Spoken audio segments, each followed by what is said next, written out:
Ya, pemirsa apa kabar Anda? Saya dan Lubis hadir kembali di Tokoh Kita. Pemirsa, edisi Tokoh Kita kali ini akan menghadirkan sosok tokoh perempuan. Ini satu-satunya rektor perempuan di Universitas Islam Negeri. Dan kami akan mengenalkan Anda lebih dekat lagi dengan sosok dari rektor Universitas Islam Negeri, Syarif Hidayatullah, Profesor Dr. Amani Burhanuddin Umar Lubis.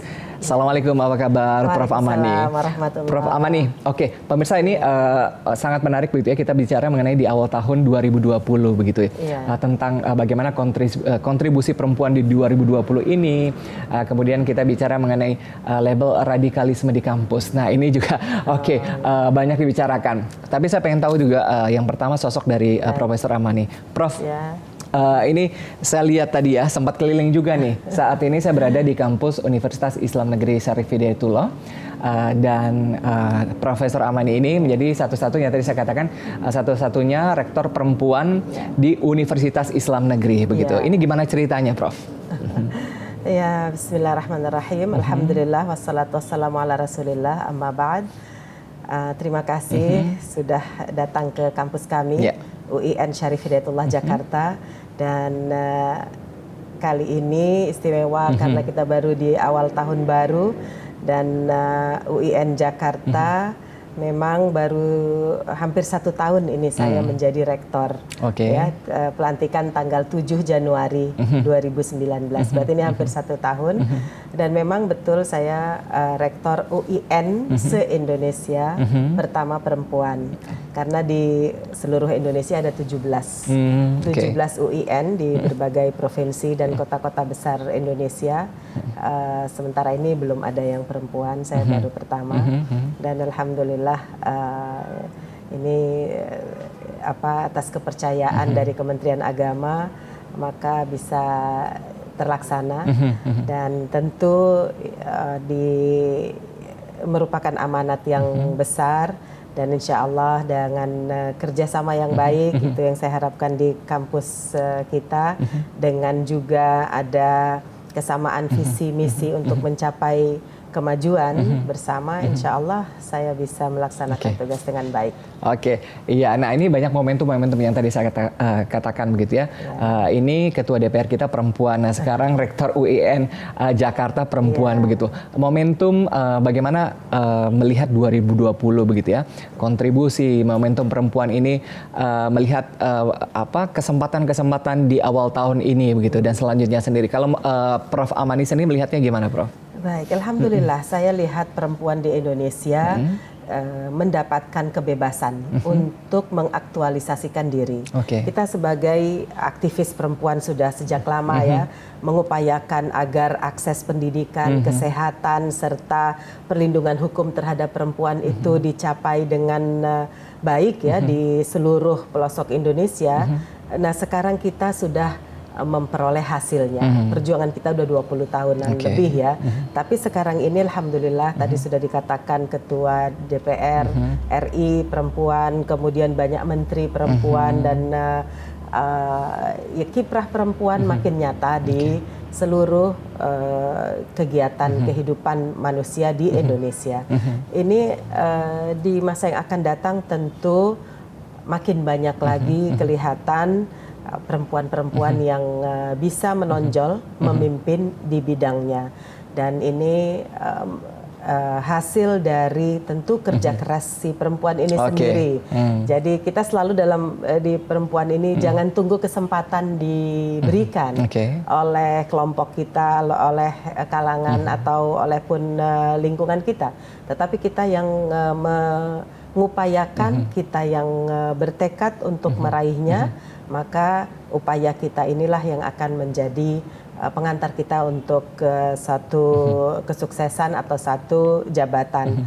Nah, tinggal kita juga mengisi momen-momen kepemimpinan ini dengan hal-hal yang sangat bermanfaat supaya juga bisa mengangkat yang lain. Dan ini tentu kita harus punya rasa keadilan, persamaan dan juga prinsip-prinsip seperti persaudaraan ini harus dikedepankan sehingga toleransi dan juga kebersamaan, gotong royong itu kita rasakan. Kalau kami kalangan perempuan, hal-hal seperti ini sudah biasa kita kedepankan.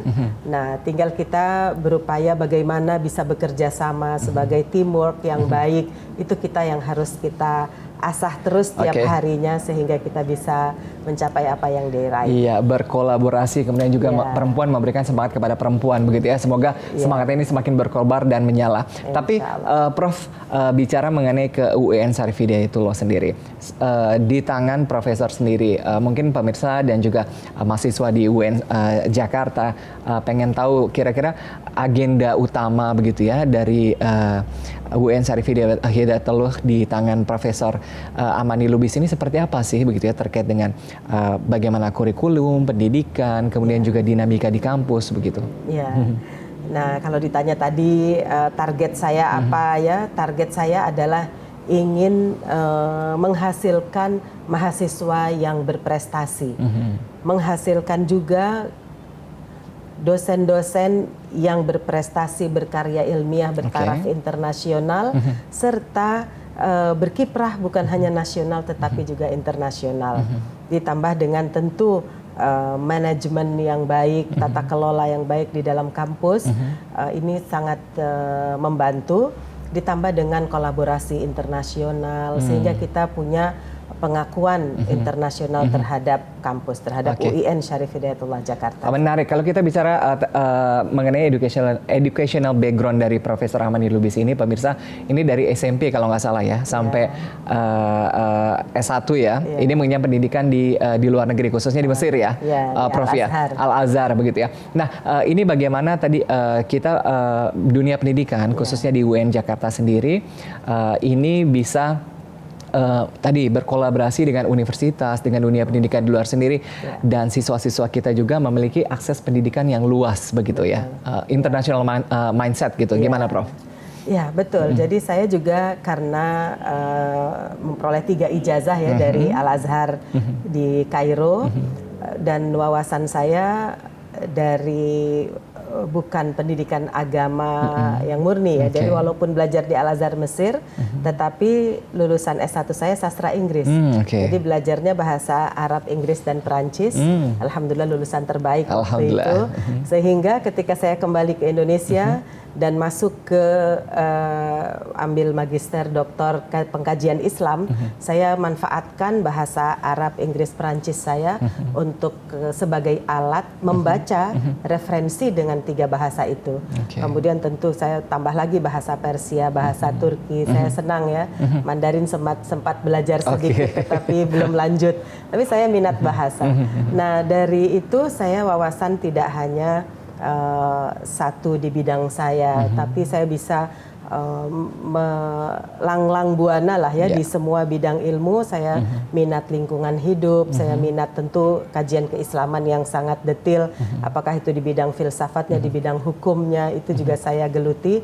Tapi di bidang lain untuk bidang saya sekarang hukum tata negara, maka tulisan-tulisan atau bahasan saya tentang demokrasi, tentang citizenship dan lain-lain, itu alhamdulillah insya Allah diakui di dunia, karena saya tampil juga di konferensi-konferensi internasional membawakan moderasi Islam yang ada di Indonesia.